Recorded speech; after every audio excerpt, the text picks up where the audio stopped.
Good afternoon, everybody. Good to see all of you here today.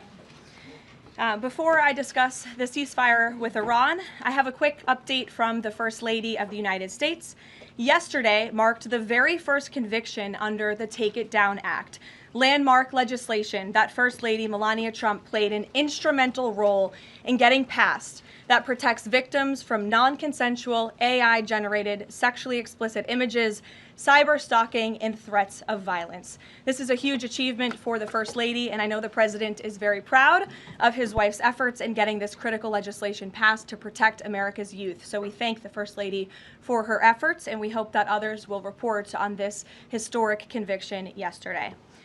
With respect to the two-week ceasefire announced by President Trump last night, this is a victory for the United States of America that the President and our incredible military made happen. From the very beginning of Operation Epic Fury, President Trump stated this would be a 4 to 6 week military operation to dismantle the military threat posed by the radical Islamic Iranian regime. Thanks to the unbelievable capabilities of America's war fighters, the United States has achieved and exceeded those core military objectives in just 38 days.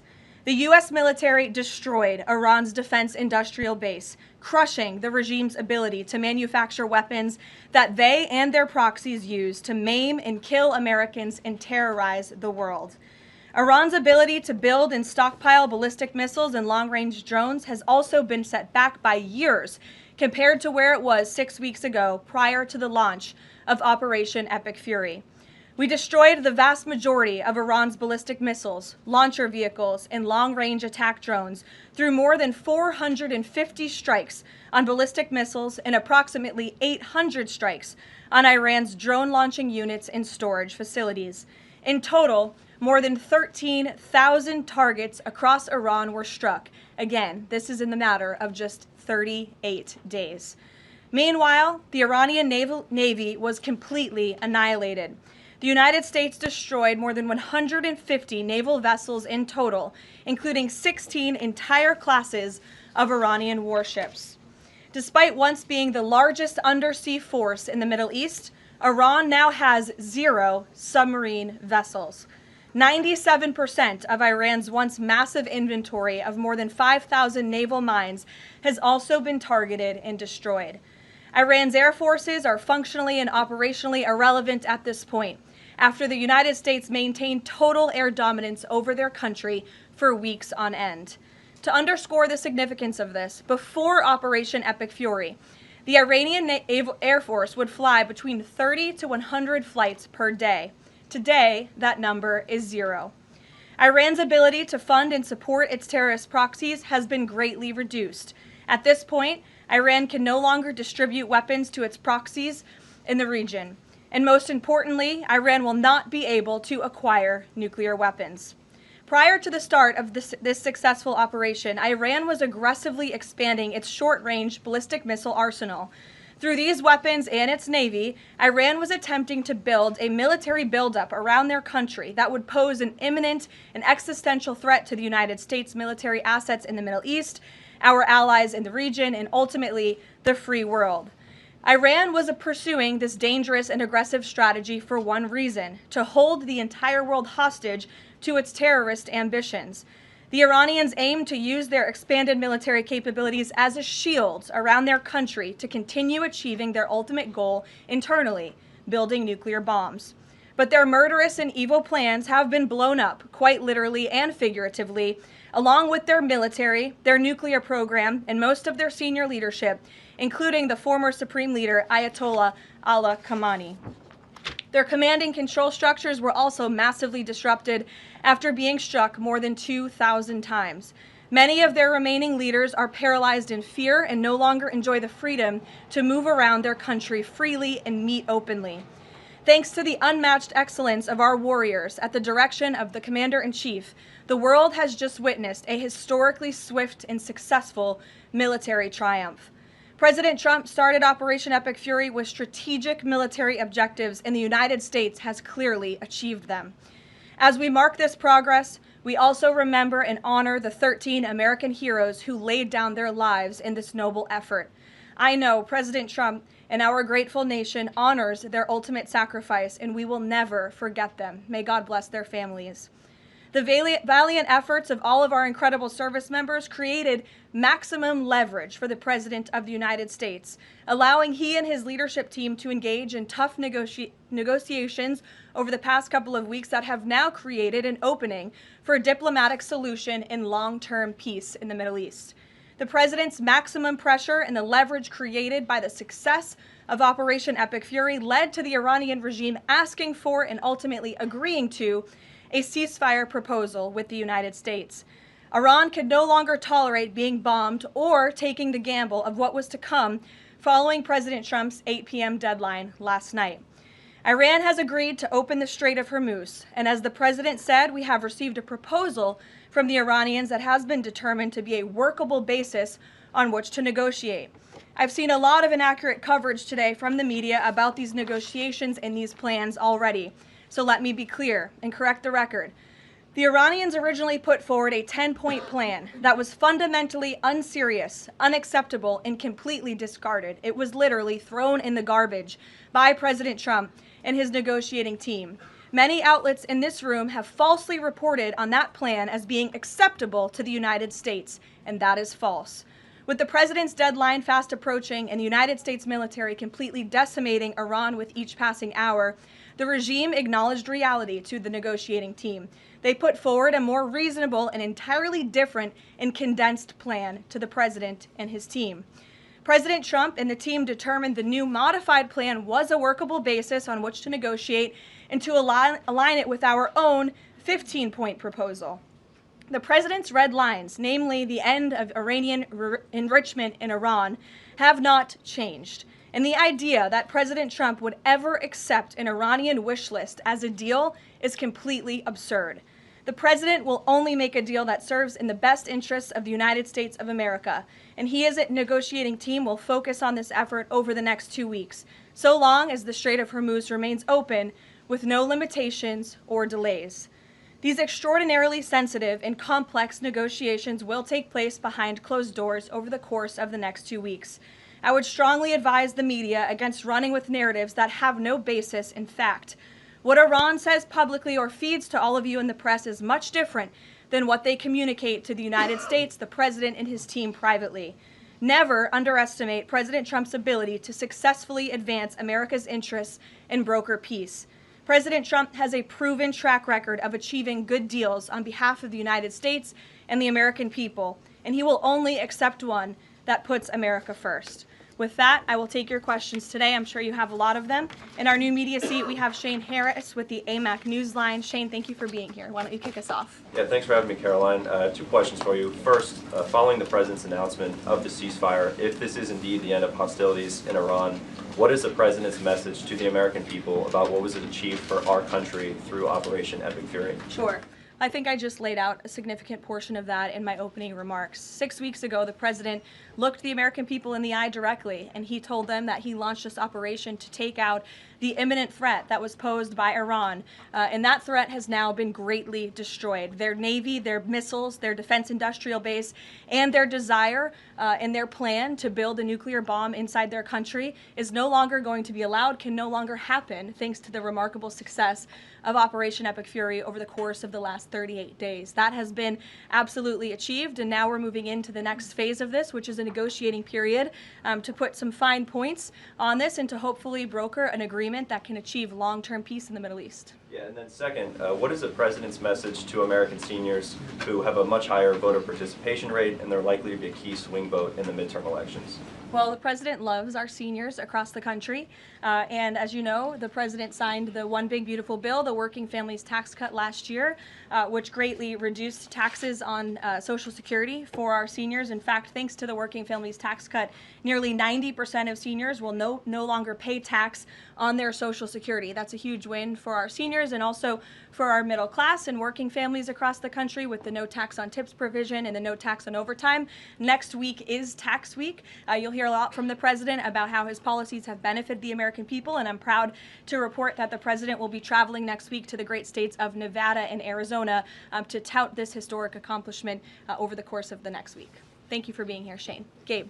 Thank you. Caroline, Iranian state media is saying that Iran has now closed off the Strait of Hormuz today in response to Israeli attacks on Lebanon. What's the White House response to that? And you just listed many military successes, I understand that, but strategically, how is the administration arguing that Iran does not have more economic leverage than it did before the start of the war? Sure. Well, with respect to the first reporting out of Iranian state media, the president was made aware of those reports before I came to the podium. That is completely unacceptable. And again, this is a case of what they're saying publicly is different privately. We have seen an uptick of traffic in the Strait today, and I will reiterate the president's expectation and demand that the Strait of Hormuz is reopened immediately, quickly and safely. That is his expectation. It has been relayed to him privately that is what's taking place, and these reports publicly are false. Caroline, the president yesterday threatened that a whole civilization would die if a ceasefire deal wasn't reached, understanding that Iranian leaders have previously said death to America. But why is it appropriate for the president of the United States to use that kind of language when talking about civilian targets? And was the president mocking Islam by signing off his True Social post over the weekend, praise be to Allah? Wouldn't that antagonize Muslim allies across the world? Well, I understand the questions about the president's rhetoric, but what the president cares most about is results. And in fact, his very tough rhetoric and his tough negotiating style is what has led to the result that you are all witnessing today. Iran publicly acknowledging last night that they have agreed or that they wanted this ceasefire with the United States because they no longer could tolerate being bombed by our very powerful and lethal military, and that they have committed to the reopening of the Strait of Hormuz, which the president will hold them accountable for, and it's something the administration is closely monitoring in real time. Danny. Should the world not take his word seriously? The world should take his word very seriously in understanding that the president is always most interested in results. And it was the Iranians who backed down, not President Trump. He said that they would face very grave consequences, as you just laid out, by the 8 p.m. deadline if they did not agree to reopening the Strait of Hormuz. And what did they do last night? They agreed to reopen the Strait of Hormuz. Danny. Thanks, Caroline.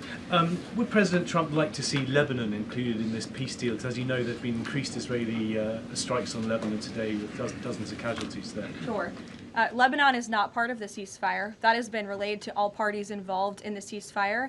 As you know, Prime Minister Netanyahu put out a statement last night in support of the ceasefire, in support of the United States' efforts, and he's also assured the president they'll continue to be a helpful partner throughout the course of the next 2 weeks.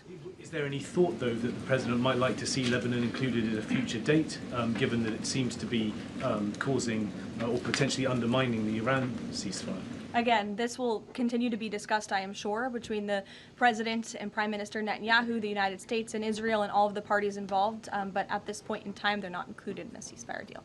Jeff. Thank you.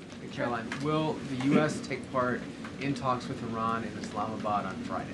I can announce that the president is dispatching his negotiating team, led by the Vice President of the United States, J.D. Vance, Special Envoy Witkoff, and Mr. Kushner to Islamabad for talks this weekend. The first round of those talks will take place on Saturday morning local time, and we look forward to those in-person meetings. Now, what role does the president see for the U.S. in monitoring or helping with the Strait of Hormuz going forward? I think the president commented on that this morning. We're going to continue to monitor it very, very closely. We will be helpful in any way that we can, but we fully expect Iran to do this, and the president has made that quite clear as well. It's, again, as his statement said last night, this ceasefire is subject to the safe reopening of the Strait of Hormuz. Again, this was just determined last night. We understand things take time, but that's the president's expectation, and he will hold everyone to it. Sure, in the green blazer. Thank you, Caroline. Sure, and then in front of you. But Andrew, you can go ahead. All right. You're not wearing a green blazer. But you can... I am actually wearing a green blazer. It looks a little brown to me, but go ahead. Fair enough. Regarding the president's rhetoric, when the U.S. invaded Iraq in 2003, George W. Bush said in a message to the Iraqi people that the military campaign was directed, quote, against the lawless men who rule your country and not against you. Yesterday, the president threatened to destroy Iran's civilization, the entire civilization. Not the Iranian government, but the Iranian civilization, the Iranian people. The U.S. has been a moral leader for most of its history by fighting wars against other governments, not against civilizations. How can the president claim that America can ever have the moral high ground if he's threatening to destroy civilizations and not casting wars as fights against other governments? Andrew, I think you should take a look at the actions of this president over the course of the past 6 weeks and the actions of our brave men and women in our United States military who have taken out essentially taken out the military of a rogue Islamic regime that has chanted death to America for 47 years, that has killed and maimed thousands of American soldiers over the course of the last 5 decades. The president absolutely has the moral high ground over the Iranian terrorist regime, and for you to even suggest otherwise is frankly insulting. With all due respect, Caroline, Go ahead. with all due respect, Go ahead. there is... Just given what we've seen in Lebanon today and the increased attacks from Israel, I mean, is there any concern that Netanyahu is trying to kill the ceasefire?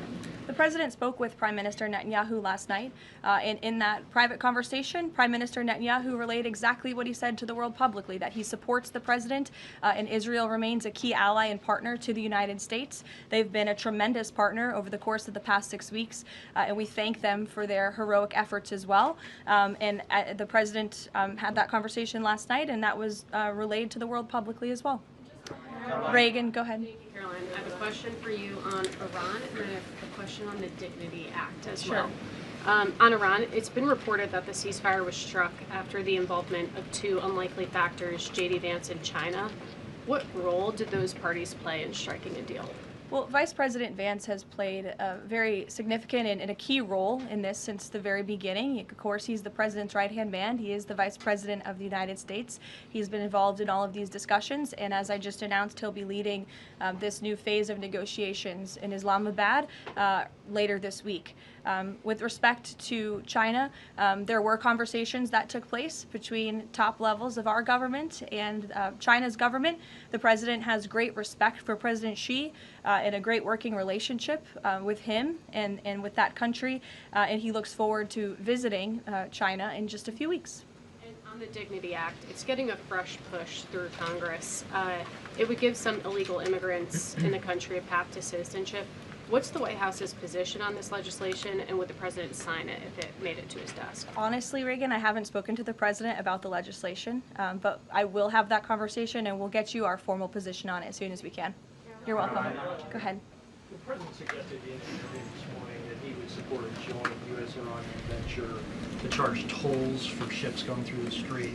Does the president believe that the U.S. should earn revenue from the Strait of Hormuz going forward? It's an idea the president has floated, as you know, and it's something that will continue to be discussed over the course of the next 2 weeks. But the immediate priority of the president is the reopening of the strait without any limitations, whether in the form of tolls or otherwise. And on the highly enriched uranium, has Iran given the administration any indication that it would simply turn over the enriched uranium, or is this an expectation that the president has that he would have to send in ground troops in order to do that? This is on the top of the priority list for the president and his negotiating team as they head into this next round of discussions. And as I said in my opener, that is a red line that the president is not going to back away from, and he's committed to ensuring that takes place. We hope it will be through diplomacy. But have they given any indication that they would turn it over? They have. They have. Yes. Trevor. The latest news out of Iran is that the air defenses have been activated in several cities, including Isfahan, and that explosions have been heard in Isfahan. Who is bombing Iran right now? Were those reports just as of a few minutes ago? Yeah. Okay, so obviously I'll have to go back and check with the national security team. I'm standing out here with all of you, but I will do that and we will get you an answer, okay? And just on the civilization question that we've been talking about. And I would just add to that point, again, I haven't seen these reports. I'm not verifying them. Not that I don't trust you, Trevor, but I want to go back and check with the experts here at the White House.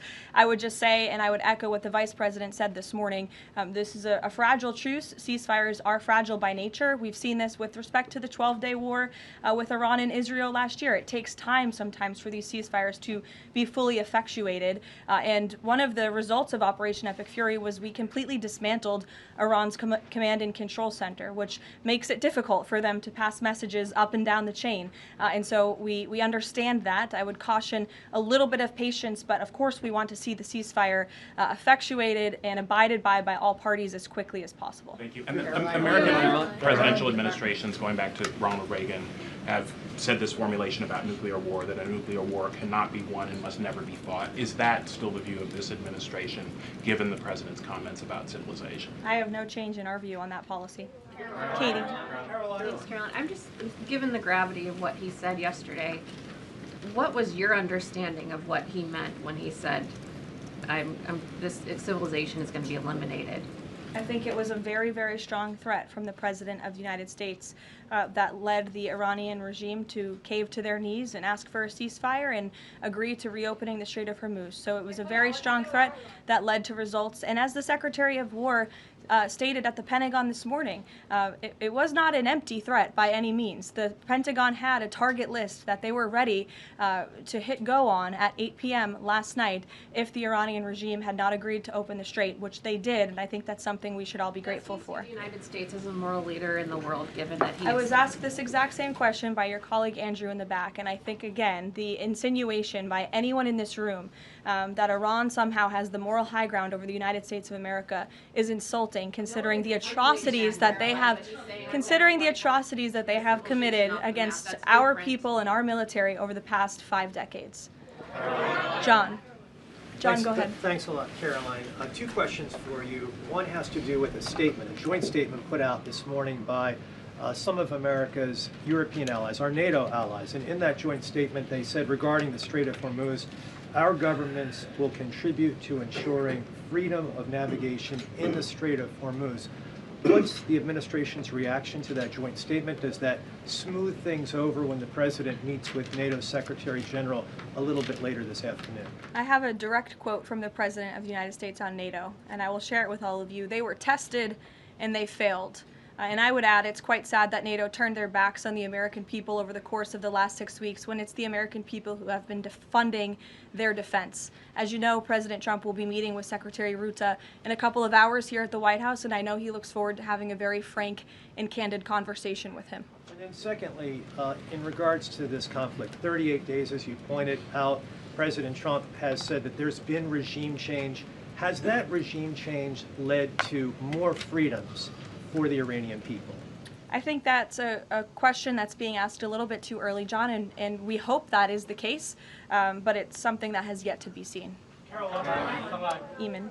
Caroline, on this question of tolling by the Iranians in the Strait of Hormuz, I've heard you talk about a number of red lines that the president has in this negotiation, but I haven't heard you say that Iranian tolling in the Strait of Hormuz is a red line.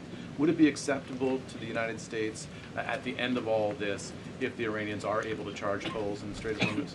I think the president was very clear and simplistic in his language last night in his Truth Social post, where he said that this ceasefire is subject to the free, safe, and immediate reopening of the Strait of Hormuz. That's very plain language, and it should be taken at face value. You mean free to charge? Carrie, go ahead. Without limitation, including tolls, yes. Carrie. A quick follow-up on the tolling. Why would the U.S.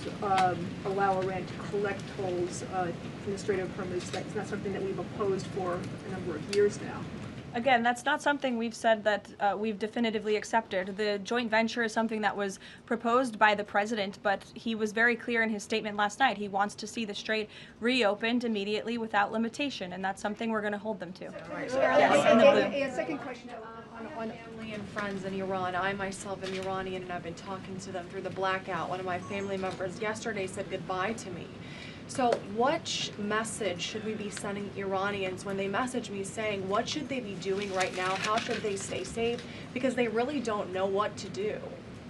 I think the president's main priority, and my main priority as his spokeswoman is to make sure that clear messages are sent to the American people, of course, which is my job today. With respect to the Iranian people, the president, has taken out the imminent threat that was posed by their military to the United States, to our allies in the region, to our forces in the region, and of course, as the president has long said, he hopes that Iran will be a country of peace, of prosperity, and we're moving into this next round of negotiations to hopefully come to an agreement with this new regime that will create long-term stability in the Middle East. He has said that they should stay inside of their homes and also take back their country. So there's a contradiction there. So how do you address that? Again, we're moving into this next round of negotiations with the remnants of the regime and those that we are speaking with now to hopefully reach a place of peace long-term for the region, and that includes the Iranian people as well.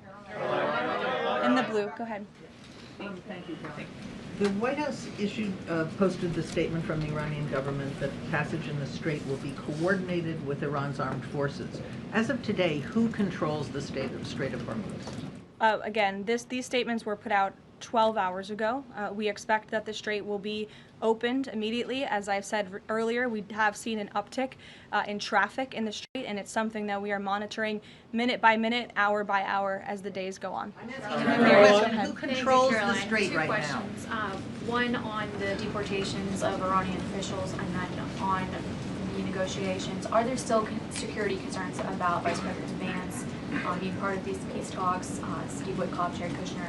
And then two, given the ongoing deportation of General Soleimani's niece, does the Trump administration plan to deport more relatives or people in the families of Iranian officials that are in the U.S.? Certainly, anyone who is here fraudulently. I understand one of the individuals who their visa was revoked by Secretary Rubio and they were deported by ICE. They had a fraudulent asylum claim. That's against the laws of the United States. So anyone who is here illegally or fraudulently is subject to our nation's immigration laws and will be removed from our country.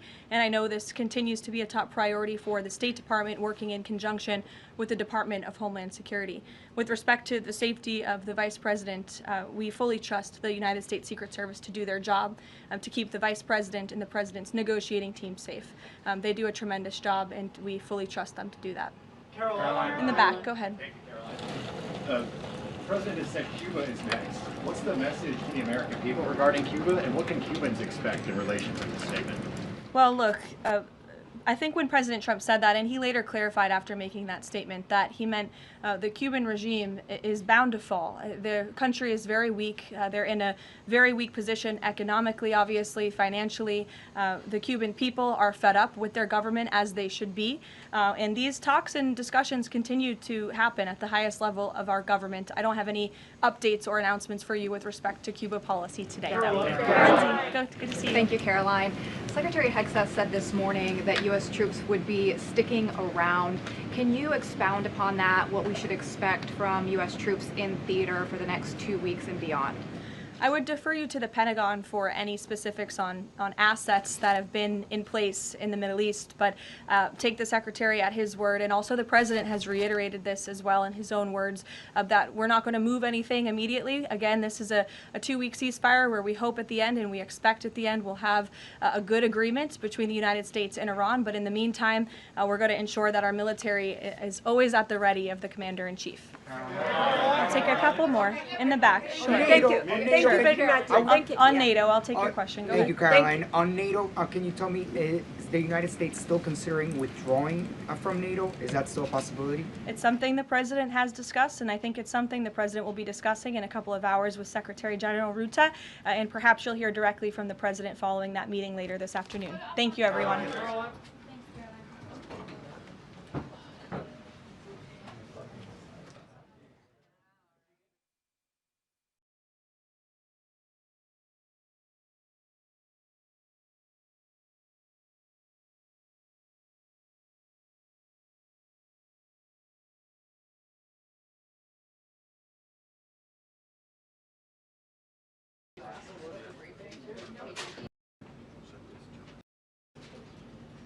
It's destroyed more than 150 naval vessels in total, including 16 entire classes of Iranian warships. Despite once being the largest undersea force in the Middle East, Iran now has 0 submarine vessels. 97% of Iran's once massive inventory of more than 5,000 naval mines has also been targeted in